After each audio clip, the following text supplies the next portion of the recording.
This is SelfWork, and I'm Dr. Margaret Rutherford. At SelfWork, we'll discuss psychological and emotional issues common in today's world and what to do about them. I'm Dr. Margaret, and SelfWork is a podcast dedicated to you taking just a few minutes today for your own self-work. Hi, and welcome to SelfWork. I'm Dr. Margaret Rutherford. I'm a clinical psychologist out of Fayetteville, Arkansas. I've been practicing for over 25 years. And I began podcasting last year because I really wanted to extend the walls of my practice to others who might already be in therapy and already have their own therapist, but be interested in what maybe someone else has to say, or to those who may even have stigma against mental illness and not understand what therapy might be like. Today's topic is a very sensitive one. It's on sexual abuse. So please take care if you've been sexually abused and you continue listening. I especially want to thank the people who've left such nice reviews on iTunes. That's really the best way that I can get the word out, or we can get the word out about self-work, other than you just telling people. But I get great information. For example, someone writes, I started listening to this podcast when I was diagnosed with major depressive disorder and anxiety. That's helpful for me to know. Someone else says, I appreciate your insight on all the topics covered. Could you spend time talking about dealing with work stress and meeting pressing expectations in all areas of life? Sure, that's a great podcast suggestion. I'd be happy to do that soon. This last one got me a little tickled. I've always heard that podcasts were beneficial, but I was very reluctant to listening to one. In secret, I decided to search for an anxiety and self-help podcast, and Dr. Margaret Rutherford showed up. After scrolling through all the episodes, I began to feel as if your podcast was created personally for me. I've listened to your episodes, many of them 2 or more times, and shared them. This is so nice. I want this podcast to feel very personal like that. So I try to talk about topics that either I'm thinking about or talking about or my patients are talking about. So you can use it as best you can, whether that's to go back and talk to your own therapist about it or to simply give you some food for thought. So thank you so much to those people who've left reviews. And of course, I'd be extremely grateful to anyone else who chose to do the same. Or remember, you can always email me at askdrmargaret@drmargaretrutherford.com. As I've said earlier in the intro, we're going to be talking about sexual abuse today, but when the abuser is in your family, when it's your grandfather, your uncle, your mother, and the choice to confront or not to confront. The National Sexual Abuse Organization, RAINN, says 34% of perpetrators in child sexual abuse are people they know, are family. I'll bring you some other statistics, and then we'll talk about the choice to confront or not to confront. The listener email today is about abusive parents also, but mentions more verbal and physical abuse. And she asks, do abusive parents ever apologize? So again, thanks for being here. I want to warn any of you who may have been sexually abused before listening to this podcast. It may be a trigger for you, so please be careful.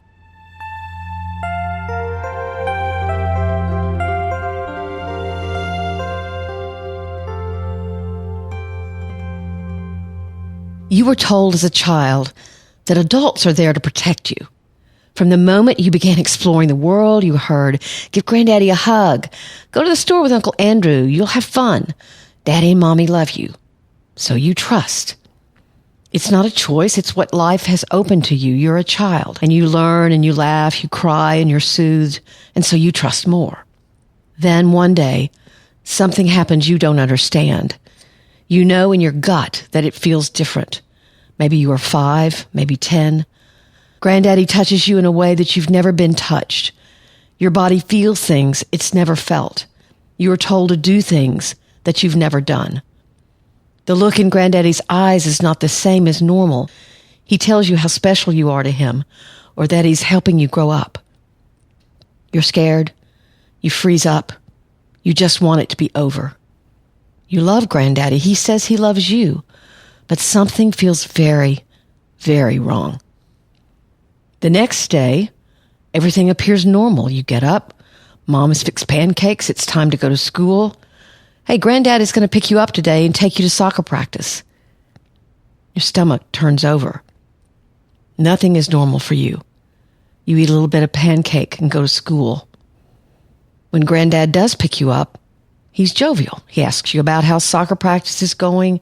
He can't wait to see your next game, and he drops you off. You're left to wonder, will it ever happen again? And pray that it won't. But you don't tell.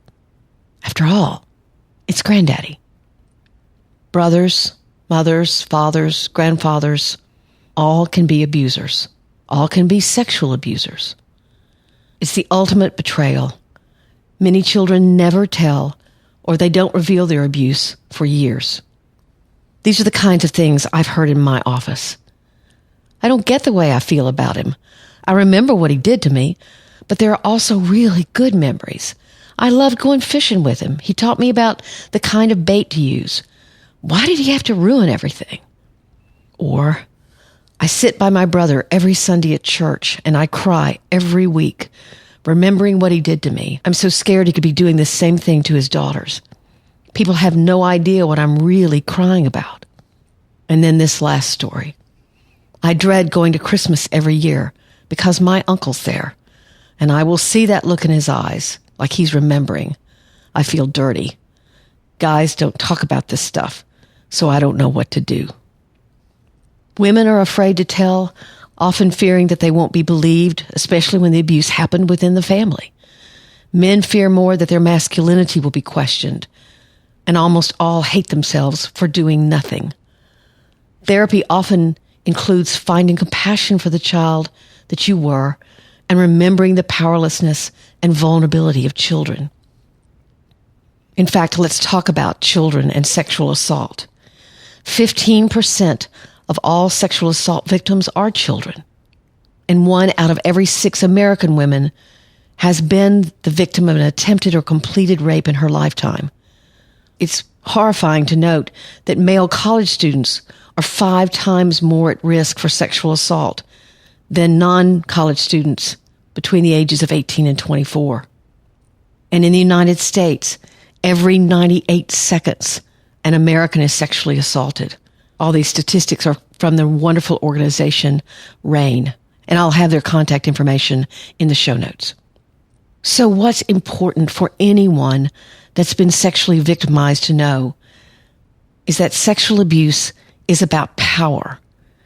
It's one human being taking control of another, feeling incredibly powerful, manipulating, obviously using a child for this kind of power trip. It involves a very disturbed, sick enjoyment and disdain for their humanity.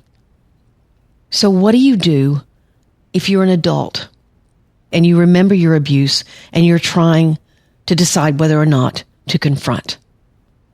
Again, you see your brother, you see your uncle, you see your grandfather. Again, I don't want to leave mothers out. Mothers and sisters can also be sexual abusers. Well, let me tell you the story about a woman I saw years ago. We'll call her Lacey. Lacey came to me when I was still in graduate school. I was interning at Southwest Family Institute, so I was being supervised by someone at the time. But I was a very new therapist. In fact, I was still obviously a graduate student. And there was so much for me to learn. And I learned a painful lesson with Lacey, somewhat at her expense, I'm sad to say. Lacey wanted to confront her grandfather who had sexually abused her as a child, and we did talk about the pros and cons, and I thought we had done a very good job of preparing Lacey to go talk to her grandfather. But when she came back, she was devastated. She'd been completely re-victimized by the whole experience. And what I realized at that point was that Lacey had an agenda, meaning she thought she knew that if she did X, Y would happen. And what was Y? Y was her relative telling her that he remembered and that he was sorry. That's what she needed to happen. And that need was so great that when it didn't occur, it broke her again. I'll never forget that session with Lacey where I realized that I hadn't really prepared her because I had not checked out whether or not she could handle anything that came at her. that she was fully prepared to hear, "I don't remember that," or "It was your fault, you shouldn't have worn those short shorts." But if she was emotionally invested in the idea that her perpetrator would tell her he was sorry and offer an apology, then that wasn't the right thing for her to do at that time. She was not ready. So that's my advice to anyone. If you're thinking about confronting, make sure you are not invested in the answer, that what's important is for you to confront. What's important for you is to hear yourself say those words in his or her presence. I would highly recommend working on this with a therapist before you confront, just to make sure that you are truly ready. Then there's another sad fact to realize. Let's say you tell your family. You may not even confront the perpetrator, him or herself, but you tell your family. To be frank, a lot of the time you aren't believed by your family either, or you are believed but no one does anything. And the abuse just can sit there like the proverbial elephant in the room. Everyone knows but somehow ignores it. It would take too much effort. It's more important to maintain the status quo. Any information that doesn't fit with what they want their family to be or your family to be isn't welcome. It's too messy. So, in that case, you're left with your pain, and now lonelier than ever. So think about the choice to even tell family. There may be a member of your family that would be easier to tell and who you could predict would believe you and would give you support. I'm not advocating to not confront or to not tell your story, far from it. I'm just saying to be careful and to realize you have expectations that will likely not be met. Healing from sexual abuse is very difficult and takes a lot of time. A lot of my patients are always surprised when I start connecting things to the fact that they've been sexually abused. Their difficulty with trust, maybe hypersexuality, or maybe not feeling sexual at all. Sometimes just the ability to open up and be vulnerable is damaged. When you're hurt again, the feelings you experience may once again emerge, and that's normal. So becoming aware of the connections between your sexual abuse and your current way of life, your current choices, your current behavior can be very important, but it also can feel a little overwhelming when you first start. Again, I think it's very helpful to work with a therapist who knows a lot about sexual abuse and trauma work. You can heal. It's a process of weaving the reality of the trauma into how you understand your life. You can learn to trust again, not in a childlike way, but with care. If you think of your life as a tapestry, which has many colorful threads within it, yet darker threads travel through it as well. Both give meaning to the other. The healing process does take time, but I've had the honor of watching women and men take this journey. There's a woman named Melissa Bradley Ball who's a leader in the field of sexual trauma treatment, and she calls this journey an heroic journey. And the courage I have seen it takes is certainly heroic. So if someone tells you they've been abused, please believe them, especially if it's a child. There are occasional cases of children being coerced into saying they were sexually abused when they were not, but those are much fewer and farther between than you might think. If you have been abused, please find someone you trust to tell. Have compassion for that child within you who needs comfort, who needs connection. That child needs understanding and a way out of carrying a very lonely secret. But the most important message to give to yourself or to anyone else who's been sexually abused, it was not your fault. It was not your fault.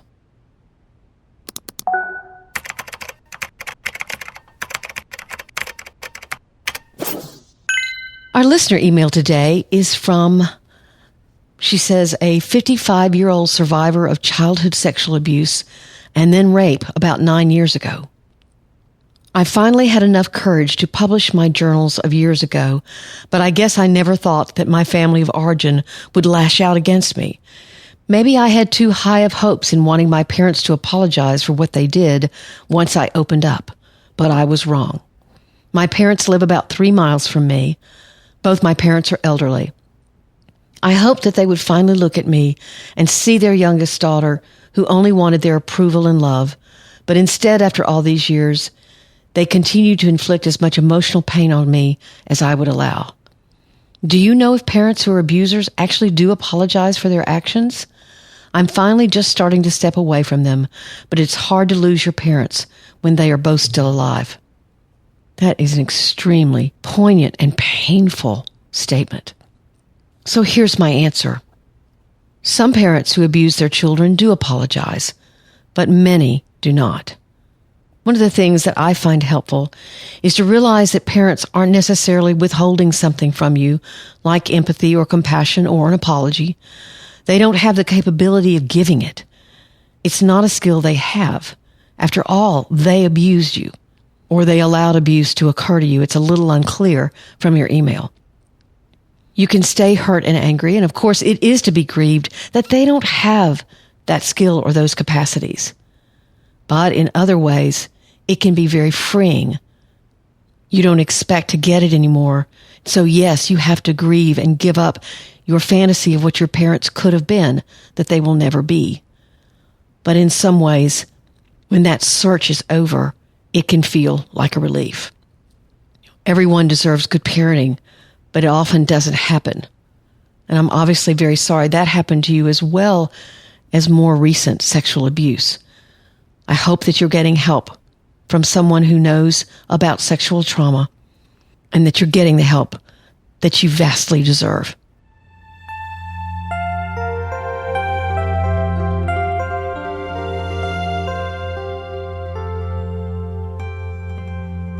I want to thank you all for being here with me on SelfWork. I would love for you to reach out to me at askdrmargaret at drmargaretrutherford.com. I want to get to know you. I want to know where you're from. I heard from a girl from Pakistan this week. That was really fun and very meaningful. She had great questions. But I would love to talk with you as well. I feel like from the reviews, I'm getting a chance to get to know who you are and really speak to you again more personally. And that means a lot to me.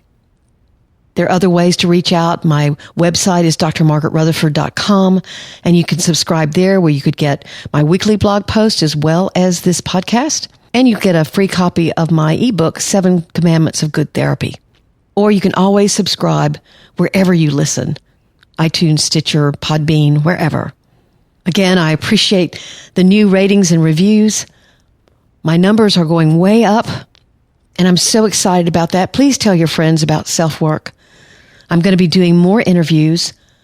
I hope you enjoyed last week's interview with Stuart Walker, and there'll be more to come. As I've said here on this podcast, I believe we all have our little bit of wisdom. And when I interview people, I'm hoping to capture theirs for you. I'll look forward to joining you next week on SelfWork. Thanks for listening. Take very, very good care.